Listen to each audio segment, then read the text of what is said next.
Olá, me chamo Carlos e moro em Curitiba, Paraná. Vou contar um relato sobre o meu irmão que já não está mais conosco, o João. João era um cara muito inteligente, forte e corajoso. Ele curtia esportes radicais e uma das paixões dele era andar de bicicleta. Tinha dois amigos de verdade que, além de serem seus vizinhos, o Pedro e o Lucas. Eles gostavam das mesmas coisas e muitas vezes pedalavam juntos mais de 100 quilômetros em uma manhã. No meio de 1996, quando as comunicações por telefone e internet ainda eram bem limitadas, especialmente para os jovens que ainda não trabalhavam, eles marcaram uma pedalada para a fazenda do pai do Pedro, que fica no município de São José dos Pinhais, no estado do Paraná. Ao saber disso, minha mãe ficou muito preocupada, pois além de não terem um celular para se comunicar, o local era distante e considerado perigoso, mas ela não proibiu a ida, já que o João era muito esperto. Um dia antes, o Pedro foi de carro com seu pai para a fazenda, que fica a aproximadamente 120 quilômetros de Curitiba, ponto de partida da viagem. João acordou cedo por volta das 4 da manhã e ficou esperando o amigo Lucas para partir para a fazenda. No entanto, Lucas não apareceu, pois teve um problema familiar urgente. João, sendo muito forte e destemido, não pensou duas vezes.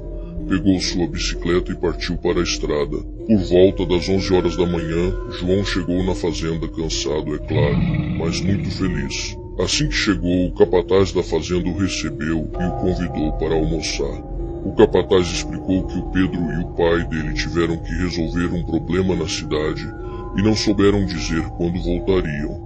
João ficou chateado por seus amigos não estarem presentes, mas entendeu a situação. Deu uma volta pela fazenda, almoçou, deitou-se numa rede e logo caiu no sono. Acordou às 5:30 da tarde assustado, pois já era tarde e a noite estava caindo. Naquela noite a lua estava cheia, iluminando toda a paisagem de uma forma calma e enluarada. Era um sábado e João decidiu voltar para casa, saindo da fazenda por volta das 6:30 da noite.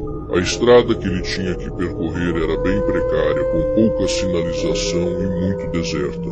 Não havia posto de gasolina ou qualquer ponto de iluminação na maior parte do trajeto. A estrada era esburacada, com grandes subidas e descidas, desafiando qualquer um que se atrevesse a enfrentá-la. João seguia seu ritmo de pedalada, que não era fraco, quando por volta das 9:30 da noite, já passando da metade do caminho de volta, ele percebeu que algo seguia pela cerca ao lado, na pastagem.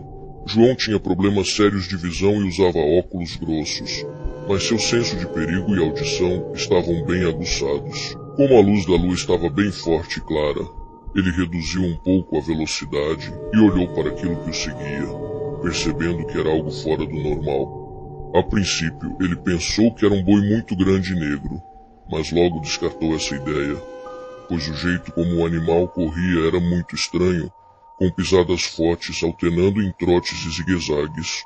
O bicho emitia um som muito esquisito, como se fosse um rosnado seguido de estalidos, e sua respiração era ofegante. João se assustou, sentindo um arrepio percorrer todo o seu corpo, como se percebesse o perigo iminente.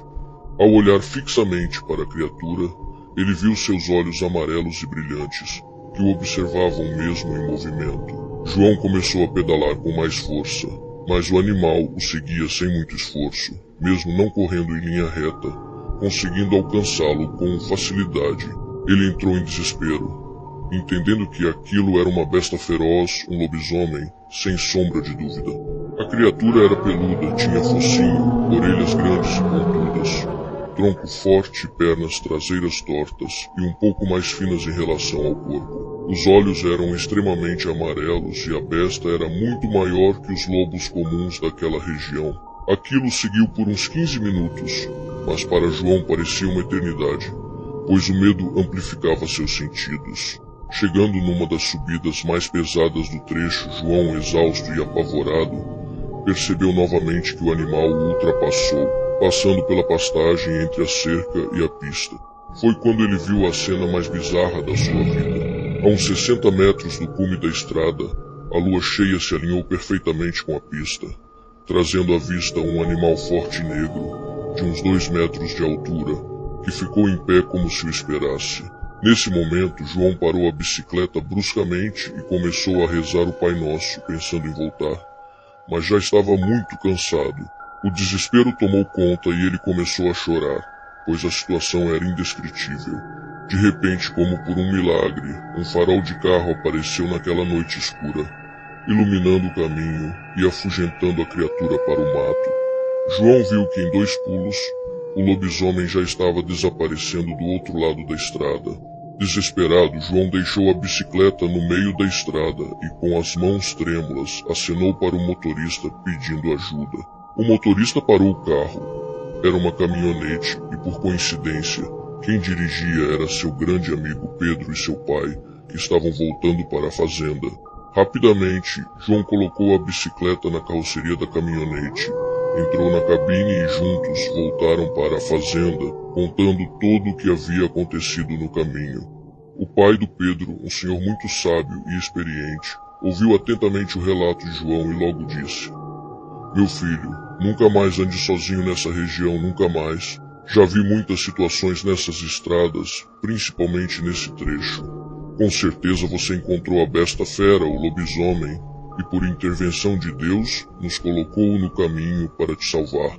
Segundo o finado seu Antônio, pai do Pedro, naquela região ocorrem muitos relatos de seres folclóricos como Saci, Curupira, lobisomem e até mesmo voador. Ao chegar na fazenda, o pai do Pedro ligou para minha mãe, que nessas horas já estava pensando em ligar para a polícia, pois João já estava longe de casa. O pai do Pedro garantiu que estava tudo bem com João e sugeriu que no dia seguinte fossem de carro. Minha mãe, mais tranquila, conseguiu descansar.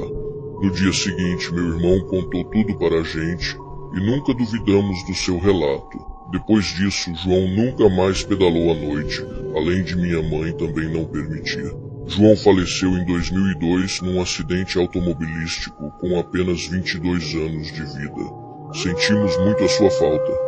Essa história me marcou profundamente e ao acompanhar o canal de vocês, relembrei desse fato que contei para poucas pessoas.